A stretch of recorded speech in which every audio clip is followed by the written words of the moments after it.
Toronto Maple Leafs, Tampa Bay Lightning, 7:30 tonight. Discover Card Key matchup. Free credit scorecard today. Even if you're not a Discover customer, does include your FICA credit score.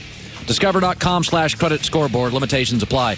Andy Reid was saying this yesterday, coach of the Kansas City Chiefs. He was saying it on Tom Brady. He goes, I look at the film, and like the age thing hasn't hit him.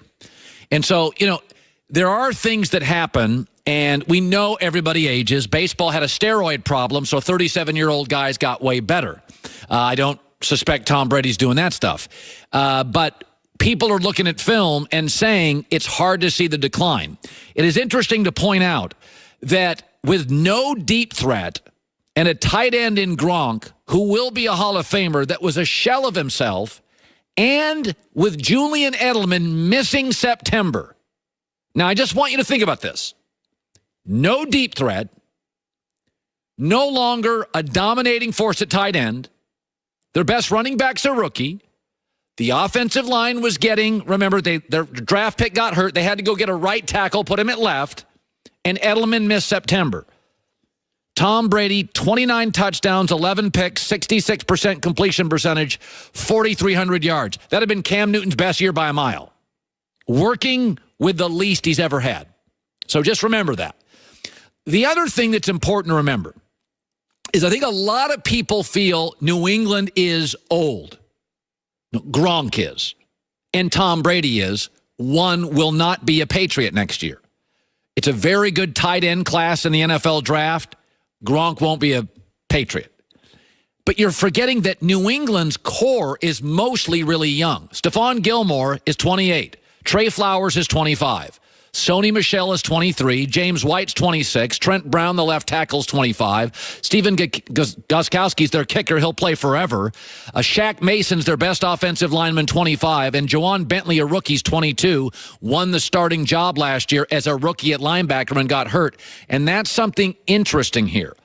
Two rookies popped for them in camp. Isaiah Wynn, a first-rounder, and Juwan Bentley, a fifth-rounder.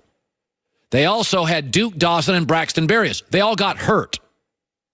So they have four young players. Two, Juwan Bentley and Isaiah Wynn, they think are going to be stars. They didn't play this year. One starting roles, didn't play. They also have 12 draft picks. So they'll actually become one of the middle to younger teams in the league next year as Gronk's term expires. So don't forget this. Number one, Brady had very good numbers considering Edelman didn't play in September, Gronk's pretty much a shot fighter, and no deep threat. They still had very solid offensive numbers. They are 12 draft picks, and actually you could count it as 16 because 4 draft picks, and they play in a tough division. We don't know what we're getting with Gruden. Sam Darnold and Adam Gase could be interesting, but it's a dysfunctional organization. So, what Andy Reid says is, I'm looking at tape, I don't see the decline. And what I think a lot of people misunderstand, New England has a chance to be very young next year outside of Brady. And he's not showing huge decline. It is a very good draft for the two things New England needs, tight end and a wide receiver. And it's a deep draft, not a ton of stars, but a deep draft with both. They've got 6 picks in the first 3 rounds, 12 overall. And I think a lot of people are forgetting. 4 draft picks last year got hurt, didn't play. 2 had earned starting roles, got hurt.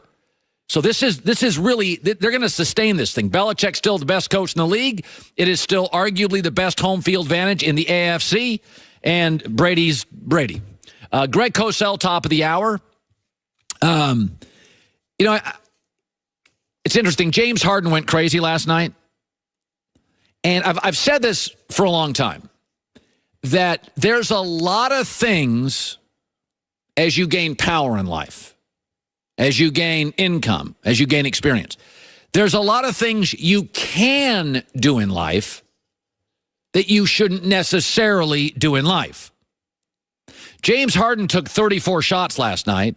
6th time he's done it in January, 30-plus shots. They're 2-4 in these games. Now, Chris Paul is hurt, Clint Capella too. So they're not a great basketball team, and obviously his usage rate will increase. But last night it was fairly remarkable.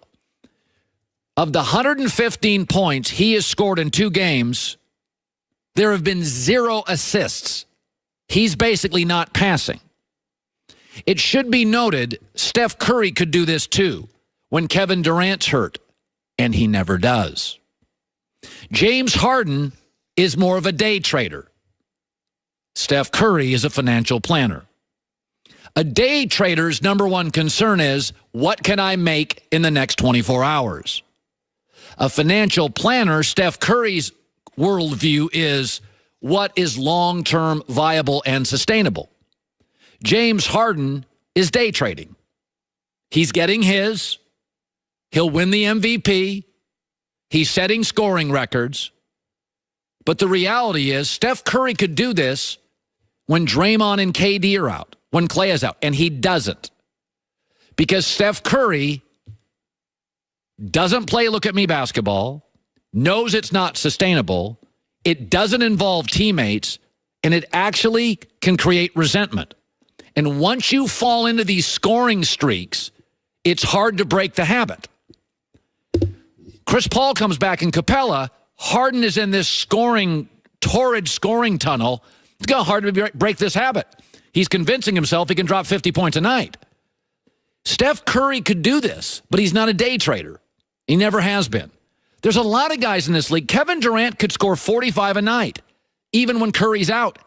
Doesn't make a point of shooting 36 times. Again, some guys are day traders. What can I get tonight? Some guys are financial planners. I don't like this. 115 points with no assists. It's ISO ball. I think it sends a bad message. Win or lose, I would still involve teammates. Greg Cosell next.